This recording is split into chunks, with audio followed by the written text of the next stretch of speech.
السلام علیکم دوستو، welcome to my YouTube channel Haram story hub. آج کا ہمارا اسلامی ناول ہے حضرت فاطمہ الزہرا کے بارے میں، ان کی زندگی کے بارے میں۔ جنت کی عورتوں کی سردار نبی کریم صلی اللہ علیہ وآلہ وسلم کی لاڈلی بیٹی حضرت فاطمہ الزہرا۔ اگر آپ لوگوں کو یہ ناول پسند آئے تو اس کو لائک کریں، زیادہ سے زیادہ شیئر کریں اور چینل کو سبسکرائب کر کے ایسی اچھی کہانیوں کے لیے ہمارے چینل کے ساتھ جڑے رہیں۔ یہ ناول مکمل طور پر پیاری ہستی حضرت فاطمہ رضی اللہ تعالیٰ عنہ کی پاکیزہ زندگی پر مبنی ہوگا، جو پیارے نبی حضرت محمد صلی اللہ علیہ وآلہ وسلم کی سب سے محبوب بیٹی تھی۔ ان کی زندگی کے بارے میں ہم اس ناول میں سب کچھ پڑھیں گے۔ چلیں اپنے ناول کا آغاز کرتے ہیں۔ مکہ کی تپتی ہوئی ریت، ظلم سے بھرا ہوا ماحول اور ہر طرف دشمنی کی آندیاں۔ ایسے وقت میں رسول خدا صلی اللہ علیہ وآلہ وسلم کے گھر ایک ننھی سی کلی کھلی جس کا نام فاطمہ رکھا گیا۔ یہ وہ گھر تھا جہاں دولت نہیں تھی مگر نور تھا، جہاں ساز و سامان نہیں تھا مگر ایمان کی دولت تھی۔ فاطمہ رضی اللہ تعالیٰ عنہ کی آنکھیں جب کھلتی تو سب سے پہلے اپنے والد محترم حضرت محمد صلی اللہ علیہ وآلہ وسلم کے چہرہ انور کو دیکھتی، اور یہی ان کی دنیا تھی، یہی ان کی جنت تھی۔ وہ اپنے بابا کے قدموں کی آہٹ پہچانتی تھی، ان کی تھکن کو محسوس کر لیتی تھی اور کم عمری کے باوجود ان کے زخموں پر مرہم بن جاتی تھی۔ کتنی پیاری بیٹی تھی حضرت فاطمہ الزہرا۔ جب مکہ والوں نے نبی صلی اللہ علیہ وآلہ وسلم کو ستایا، گالیاں دی، راستوں میں کانٹے بچھائے، حتیٰ کہ کچرا تک پھینکا، تو ایک ننھی بیٹی دوڑ کر آتی، اپنے چھوٹے چھوٹے ہاتھوں سے باپ کے کندھوں سے گندگی صاف کرتی اور آنسوؤں کو مضبوط کرتے ہوئے کہتی، بابا جان، اللہ ہمارے ساتھ ہے نا؟ اور نبی صلی اللہ علیہ وآلہ وسلم مسکرا کر فرماتے، ہاں بیٹی، اللہ ہمارے ساتھ ہے۔ یہی وہ لمحے تھے جنہوں نے فاطمہ رضی اللہ تعالیٰ عنہ کے دل میں صبر کا وہ سمندر پیدا کیا جو قیامت تک مثال بن گیا۔ وہ گھر جہاں فاقے ہوتے تھے، کئی دن چولہا نہیں جلتا تھا مگر شکوہ نہ تھا۔ فاطمہ رضی اللہ تعالیٰ عنہ نے بچپن ہی سے سیکھ لیا تھا کہ اصل دولت دنیا نہیں ہے، اور اللہ تعالیٰ ہمیں ہر مشکل سے آزاد کرے گا۔ جب انہوں نے اپنی والدہ حضرت خدیجہ رضی اللہ تعالیٰ عنہ کو کھو دیا اور ان کے دل پر غم کا پہاڑ ٹوٹ پڑا، مگر انہوں نے اپنے بابا کے آنسو پونچھے اور خود کو مضبوط بنا لیا۔ اسی دن سے وہ صرف بیٹی نہیں رہی بلکہ اپنے باپ کی ماں جیسی دیکھ بھال کرنے لگی، اسی لیے انہیں ام ابیہا کہا گیا۔ وقت گزرتا گیا، ہجرت کا لمحہ آیا اور مدینہ کی فضا نے کچھ سکون دیا، مگر آزمائشیں ختم نہ ہوئیں۔ جب ان کے نکاح کا پیغام حضرت علی رضی اللہ تعالیٰ عنہ لے کر آئے تو گھر میں کوئی دنیاوی ساز و سامان نہ تھا، جہیز میں چند سادہ چیزیں تھیں، مگر برکت ایسی کہ آج بھی اس گھر کو دنیا یاد کرتی ہے۔ سبحان اللہ! یہ نکاح دولت کا نہیں، تقویٰ کا تھا۔ یہ رشتہ دنیاوی شان و شوکت کا نہیں بلکہ جنت کی خوشبو کا تھا۔ فاطمہ رضی اللہ تعالیٰ عنہ چکی پیستی، پانی بھرتی، گھر کا کام کرتی، مگر زبان پر کبھی شکایت نہ لاتی۔ ان کے ہاتھوں میں چھالے پڑ جاتے مگر دل میں شکر رہتا۔ جب کبھی تھکن بڑھتی تو وہ اپنے بابا صلی اللہ علیہ وآلہ وسلم کے پاس جاتی اور وہ انہیں دنیا کا خادم نہیں بلکہ جنت کا تحفہ دیتے، تسبیح، تحمید اور تکبیر کی تعلیم، اور فاطمہ رضی اللہ تعالیٰ عنہ مسکرا کر واپس آ جاتی جیسے انہیں دنیا کی سب سے بڑی دولت مل گئی ہو۔ وہ اپنے بیٹوں حضرت حسن رضی اللہ تعالیٰ عنہ اور حضرت حسین رضی اللہ تعالیٰ عنہ کو گود میں لیتی تھی تو یوں لگتا جیسے جنت کے پھول ان کی گود میں آ گئے ہوں۔ رسول اکرم صلی اللہ علیہ وآلہ وسلم جب انہیں سینے سے لگاتے تو فرماتے کہ یہ میرے دل کے ٹکڑے ہیں۔ فاطمہ رضی اللہ تعالیٰ عنہ کا گھر چھوٹا تھا مگر اس میں محبت کا آسمان تھا، سادگی کا نور تھا اور آخرت کی تیاری تھی۔ اور پھر وہ وقت بھی آیا جب نبی صلی اللہ علیہ وآلہ وسلم اس دنیا سے رخصت ہونے لگے۔ فاطمہ رضی اللہ تعالیٰ عنہ کے دل پر قیامت ٹوٹ گئی۔ وہ جانتی تھی ان کے بعد دنیا ویسی نہیں رہے گی، مگر انہوں نے صبر کیا، خاموشی سے آنسو بہائے اور اپنے رب پر بھروسہ رکھا۔ روایت ہے کہ سب سے پہلے اہل بیت میں وحی اپنے والد سے جا ملی۔ کیا شان ہے اس بیٹی کی جسے جنت کی عورتوں کی سردار کہا گیا ہے! سبحان اللہ! یہ کہانی صرف ایک بیٹی کی نہیں، یہ صبر، حیا، محبت اور قربانی کی داستان ہے۔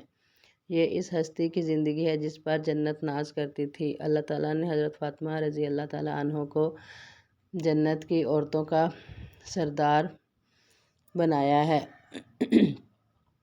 مدینہ کی نرم فضا میں اگرچہ سکون تھا مگر آزمائشیں اب بھی ساتھ چل رہی تھی۔ سادگی سے بنا ہوا وہ چھوٹا سا گھر جس کی دیواریں کچی تھی اور چھت کھجور کی شاخوں سے ڈھکی ہوئی تھی، اس گھر میں رہتی تھی جنت کی عورتوں کی سردار فاطمہ رضی اللہ تعالیٰ عنہ۔ دنیا کی نظر میں وہ گھر معمولی تھا مگر آسمانوں کی نظر میں وہ گھر نور سے بھرا ہوا تھا۔ سیدہ فاطمہ رضی اللہ تعالیٰ عنہ صبح سویرے اٹھ جاتی، نماز ادا کرتی اور پھر گھر کے کاموں میں لگ جاتی۔ چکی پیستے پیستے ان کے ہاتھوں میں چھالے پڑ جاتے تھے، پانی بھرنے کے لیے دور تک جانا پڑتا تھا۔ کبھی کھانے کو گھر میں صرف جو کی روٹی ہوتی اور کبھی وہ بھی نہیں، مگر ان کی زبان پر شکوہ نہ آتا۔ وہ جانتی تھی کہ ان کے بابا جان رضی اللہ تعالیٰ عنہ صلی اللہ علیہ وآلہ وسلم نے انہیں دنیا کی آسائشوں کے لیے نہیں بلکہ آخرت کی کامیابی کے لیے پالا ہے۔ ایک دن تھکن نے جسم کو گھیر لیا۔ حضرت رضی اللہ تعالیٰ عنہ نے مشورہ دیا کہ اپنے والد محترم حضرت محمد صلی اللہ علیہ وآلہ وسلم سے ایک خادم مانگ لیں کیونکہ جنگوں کے بعد کچھ غلام آئے تھے۔ سیدہ فاطمہ رضی اللہ تعالیٰ عنہ باادب انداز میں بارگاہ رسالت حضرت محمد صلی اللہ علیہ وآلہ وسلم کی بارگاہ رسالت میں حاضر ہوئیں مگر شرم و حیا نے زبان روک لی، واپس آ گئیں۔ رات کو نبی کریم صلی اللہ علیہ وآلہ وسلم خود ان کے گھر تشریف لائے۔ دونوں میاں بیوی لیٹے ہوئے تھے، جلدی سے اٹھنا چاہا مگر آپ صلی اللہ علیہ وآلہ وسلم نے فرمایا بیٹھے رہو۔ پھر آپ صلی اللہ علیہ وآلہ وسلم نے وہ خزانہ عطا فرمایا جو رہتی دنیا تک امت کے لیے تحفہ بن گیا۔ سونے سے پہلے 33 مرتبہ سبحان اللہ، 33 مرتبہ الحمدللہ اور 34 مرتبہ اللہ اکبر پڑھنے کی تعلیم دی۔ یہ وہ لمحہ تھا جب سیدہ فاطمہ رضی اللہ تعالیٰ عنہ کو سمجھ آ گیا کہ اصل سکون خدمت گار سے نہیں ذکر الہی سے ملتا ہے۔ انہوں نے کبھی دوبارہ دنیاوی سہولت کی خواہش ظاہر نہ کی۔ یہی تو ان کی عظمت تھی، یہی تو ان کا مقام تھا۔ وقت گزرتا گیا، گھر میں حضرت حسن رضی اللہ تعالیٰ عنہ اور حضرت حسین رضی اللہ تعالیٰ عنہ کی آمد ہوئی۔ وہ ننھے قدم جب گھر میں چلتے تو لگتا جیسے رحمت کے فرشتے اتر آئے ہوں۔ نبی کریم صلی اللہ علیہ وآلہ وسلم حضرت حسن رضی اللہ تعالیٰ عنہ حضرت حسین رضی اللہ تعالیٰ عنہ سے بہت زیادہ محبت کرتے تھے۔ حضرت محمد صلی اللہ علیہ وآلہ وسلم اکثر تشریف لاتے، اپنے نواسوں کو کندھوں پر بٹھاتے، چومتے اور فرماتے یہ میرے جگر کے ٹکڑے ہیں۔ سبحان اللہ۔ سیدہ فاطمہ رضی اللہ تعالیٰ عنہ یہ منظر دیکھتی تو ان کی آنکھوں میں خوشی کے آنسو آ جاتے۔ ان کے لیے دنیا کی سب سے بڑی خوشی یہی تھی کہ ان کے بابا جان حضرت محمد صلی اللہ علیہ وآلہ وسلم ان کے گھر آ کر مسکرا رہے ہیں۔ لیکن آزمائشیں کبھی ختم نہیں ہوتی۔ غزوات کا وقت آیا، مدینہ میں خوف کا ماحول تھا۔ سیدہ فاطمہ رضی اللہ تعالیٰ عنہ اپنے شوہر حضرت علی رضی اللہ تعالیٰ عنہ کے لیے دعائیں کرتی، اپنے بچوں کو سینے سے لگاتی اور سجدوں میں گر کر اللہ تعالیٰ سے مدد مانگتی۔ وہ صرف ایک بیوی یا ماں نہیں تھی بلکہ ایمان کی ایک مضبوط مثال تھی، ایمان کی ایک مضبوط دیوار تھی۔ ان کا صبر ان کے بچوں کی تربیت بن رہا تھا۔ پھر وہ لمحہ قریب آیا جس کا تصور بھی دل کو توڑ دیتا ہے۔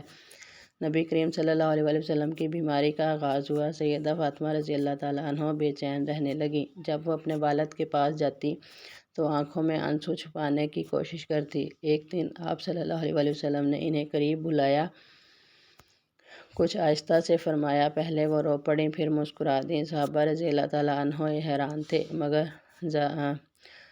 راز بعد میں کھلا کہ پہلے آپ صلی اللہ علیہ وسلم نے اپنی وفات کی خبر دی تھی اور پھر یہ خوشخبری سنائی کہ اہل بیت میں سب سے پہلے وحی آپ صلی اللہ علیہ وسلم سے آ ملیں گی۔ یہ سن کر سیدہ فاطمہ رضی اللہ تعالیٰ عنہ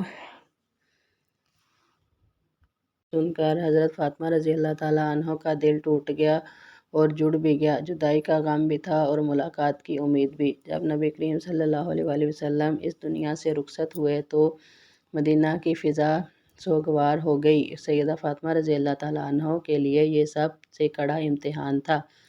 وہ خاموش ہو گئیں، آنسو بہاتی رہیں، مگر اللہ سے شکوہ نہ کیا۔ وہ جانتی تھی کہ دنیا فانی ہے، اصل زندگی آخرت ہے۔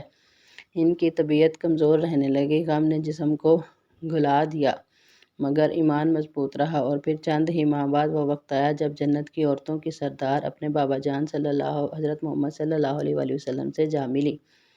مدینہ کی مٹی نے ایک عظیم بیٹی کو اپنے اندر سمو لیا۔ یہ کہانی صرف تاریخی کہانی نہیں ہے، یہ سبق ہے۔ یہ ہمیں سکھاتی ہے کہ عزت سادگی میں ہے، طاقت صبر میں ہے، اور اصل کامیابی اللہ کی رضا میں ہے۔ اور اسی کے ساتھ ہم اپنے ناول کا اینڈ کرتے ہیں۔ یہ ناول کے نیکسٹ پارٹ بھی آئیں گے، کیونکہ یہ ناول تھوڑا لمبا تھا، اس لیے پارٹس میں لے کے آؤں گی میں۔ اگر آپ لوگوں کو یہ ناول پسند آئے تو اس کو لائک، شیئر اور زیادہ سے زیادہ سبسکرائب کریں، اور ایسی اچھی مزید کہانیوں کے لیے میرے چینل حرم اسٹوری ہب کے ساتھ جڑے رہیں۔ شکریہ، اللہ حافظ۔